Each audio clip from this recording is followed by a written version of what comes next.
એટલે જ મહાપુરુષો કીધું કે જનુની જણ તો ભગત જણ જે કા દાતા કા સુરવીર, નહીં તો રેજે તું વાંજણી મત ગુમાવજે નૂર. આ સગાળ જાન જલારામ ને મીરાબાઈ નરસિંહ મહેતા અમારે અહીંયા હું કોથળા મોકલાવતા છે એના ગાણા ગાવા.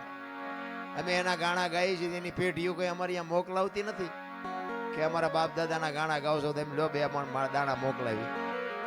પણ બાબુ જીવનમાં કર્યું છે એવું જેના ગાણા ગાવા પડે છે. પણ એની માટે સારી મા વગેરે મારો તો હિસાબ જો કે સાંભળ્યો છે મને, પણ મારો હિસાબ એક જ હોય, મા ને બાપ ને બાપુ જાળવવાની જરૂર છે. બાકી બધું ગાડું મારો નાથ હાંકવાનો જ છે. તમારા મા બાપથી તમે અને મારા મા બાપથી હું આપણે આ દુનિયામાં આવ્યા છીએ. જો મા બાપને ભૂલી જાય જિંદગીમાં કોઈ દી ગાડી હાલે નહીં. પછી દુનિયાને જે ફાંકો હોય કોઈ દી ન હાલે. આપણા ગઈઢા પાસે સારું મકાન નહોતું ને રહેવા ઘરે સારું નહોતું ને દાણાય નહોતા ને એવી પરિસ્થિતિમાં જીવતા હતા, પણ મા બાપ બાપુ કોઈને ભારે ન પડ્યા. અને અત્યારે આ ભણતર તમે જુઓ તો ક્યાંયનું ક્યાંય પહોંચ્યું ને વિજ્ઞાન ક્યાંય પહોંચ્યું, પણ મા બાપ જ કોઈને પહોંચતા નથી. પછી કે આ શું નડતું હોય છે, જાઓ ભૂવા પાસે શું નડતું હોય જોઈ દે દાણા. તમે કર્યું તમને ન ખબર હોય હું નડે છે. અરે માની તાકાત ભલામણા એવડી હોય કે બાપુ એક લોહીનું દૂધ કરીને તમને ને મને પાઈને આ જીવનમાં તમારો મારું આ જીવન એક જિંદગી જીવાડતી હોય. એક જંગલના રખડતા હરણાને કવિએ કીધું કે તમે આટલું બધું કેવી રીતે દોડી શકો છો? અને હરણાનું બચ્ચું બોલ્યું હતું ભાઈ કે કવિરાજ તમારે સાંભળવું છે અમે કેવી રીતે દોડી શકી છીએ? તો કે હા. તેથી બચ્ચું બાપુ એક કવિને જવાબ આપે છે કે કવિરાજ કવિરાજ મારી માના પેટમાંથી હું બહાર પડું અને મારી માના ધાવણની શેડ એક મારા મોઢામાં પડી જાય ને પછી પાણી પથા ઘોડા મૂકી દેજે ને જો આંબા દઉં તો મારી માનું ધાવણ લાજે. બાપુ આ માની ખુમારી હોવી જોઈએ, એવી માને ખુમારી હોવી જોઈએ. છત્રપતિ શિવાજી મહારાજ જીજાબાઈના ઉદરમાં હતો ને, એને ખબર નહોતી કે મારા પેટમાં દીકરો છે, પણ એને એટલી ખબર હતી કે મારા પેટમાં દીકરો હોય કે દીકરી હોય પણ મારું સંતાન આભને ટેકો દે એવું થાય. મારું સંતાન માય કાંગળું થાય જ નહીં કોઈ દી. આવી ખુમારી માને હોવી જોઈએ. પણ બાબુ ફેશને દી ઉઠાડ્યો છે, શું માની વાત કરવી?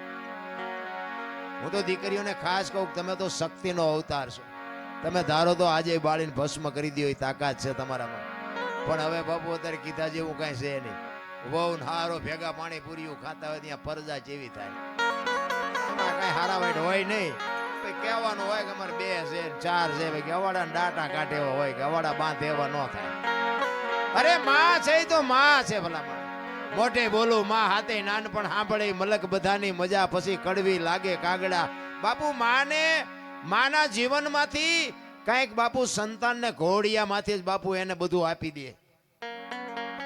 અને તમારી મારી બાપુ છે ને શરૂઆતમાં તૈયારી હોય ને છેલ્લે તૈયારી હોય, આપણને પરવાહ નથી. તમારો જન્મ થયા પહેલા બાપુ દૂધની વ્યવસ્થા કરે અને માએ ખોયા કરી રાખ્યા હોય ને ઘોડિયું હોય ને ગોદડા હોય ને બધું હોય. તમે આવ્યા પહેલા બધી તૈયારી હોય અને જેથી જવાનું હોય ને તેથી તૈયારી જ હોય. લાકડા તૈયાર હોય ને ઉપાડનારા તૈયાર હોય ને હળગાવનારા તૈયાર હોય ને ઘોંકા મારનારા તૈયાર હોય. તા પહેલી ને છેલ્લી 2 તૈયારી છે તો એટલી તૈયારી નહીં કરી રાખી હોય. પણ આ હું આવ્યું ને, હું બાળકને બાપુ ખબર ન હોય કે મારું ઘર છે કે મારી માં છે કે મારા રૂપિયા છે. એને ખબર ન હોય નાગ નીકળ્યો હોય તો ચાલે, પણ હું જયારે થાય ને થોડીક ભાન આવે ને પછી એમ કે મારું ઘર ના મારી માન મારા રૂપિયા ને મારી વાડી ને મારું ખેતર ને પછી મારું મારું થવા માંડે. નકર માણસ જન્મે તે દીએ બાપુ છે ને કોઈ નામ નથી લખાવી શકતું, મરે પછી કોઈ નામ કમીએ નથી કરાવી શકતું. આપણે આપણું નામ જો લખાવીએ ન હકતા હોય ને ભૂહાવીએ ન હકતા હોય તો આપણે બીજું શું કરી શકવાના હતા? માં છે તો માં છે ભલા. એક માનો પ્રસંગ, એક પુરુષોત્તમ બાપુ એક વાણીમાં એવું લખે છે કે મારી માં તો મારી માં છે.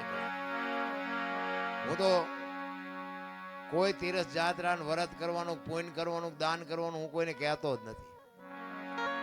બધે હિલોળા મારે છે, કોઈને કાંઈ કોઈને ઘટતું નથી. આપણે કોઈને કહી દીધા જેવું જ નથી. માને ને બાપ ને બેને હાસવું બસ. બાકી તો છે ને મંદિરમાં મૂક્યાનો માર્ગ નથી.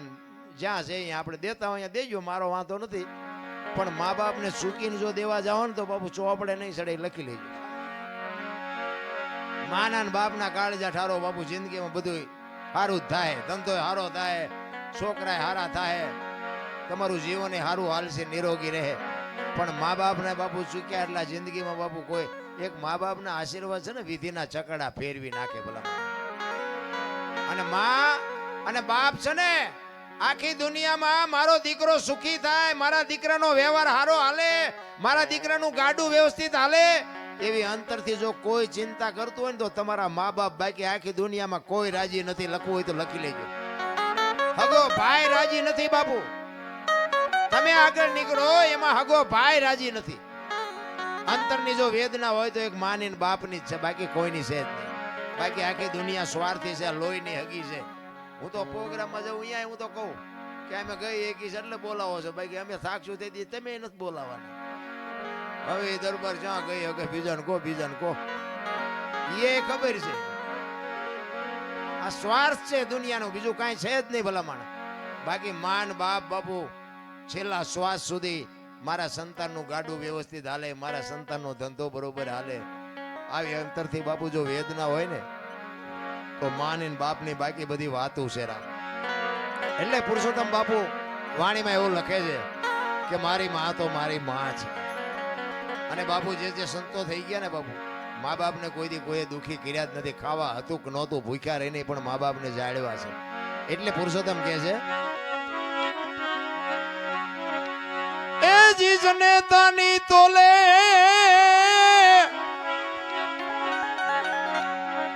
જનેતાની તોલે કોઈ નાવે બીજી, લોખા લાડ લડાવે જગતમાં, જન્મ દેનારી રે